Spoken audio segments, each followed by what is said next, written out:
Hello po! Before our second setup, here's the ganap pag-uwi namin ni Kuya nung di kami nakabili ng balloons nung nagkulang kasi sarado pa dahil masyado pang maaga. Nakasakay na nga yung remaining 6 setup pa na isi-setup namin mamaya. Dalawa sa kolong ni Papa Ney, dalawa sa kolong namin ni Papa, and dalawa din sa kolong na gagamitin nila Kuya RJ, kapatid ko at Ate Lay. After nga sa first setup from San Fernando, dumiretso na kami sa second setup namin, which is sa David Manor located at Bagong Bayan. Napaaga nga din kami dito sa second setup kasi 11:30 am pa pwedeng mag-setup. 9:30 to 10 AM ata andito na kami. Wala namang naunang naka-check-in kaya lang bawal pa din pumasok at masyadong mahigpit. Christening din pa mo ito kaya kahit sana pwede nang mag-setup ng maaga, kaso hindi. Kaya din siguro dinelay pa kami kanina ng very light sa first setup kasi masyado kami mapapaaga ng sobra sa second setup.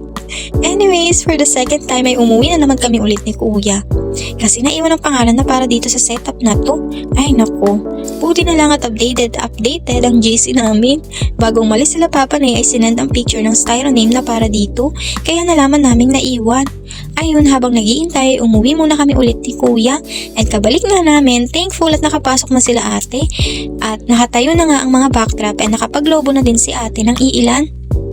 Christening setup nga ito for girl naman, na 1 PM pa ang start. Buti at as early as 11 AM ay nakapag-setup din kami agad, kaya natapos kami agad dito. Another full setup nga din ito under Ma'am George. Second event and setup from Ma'am George itong magkasunod.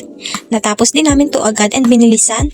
After dito ay nagpunta na din kami for our fourth setup na. Yung third setup niyan ay yung kila Papa Ney. See them on the next vlog! And here's the final look of our second setup. 5 more to go. Let's go, Team Magilas! And ayun lang po. Thank you po and bye-bye!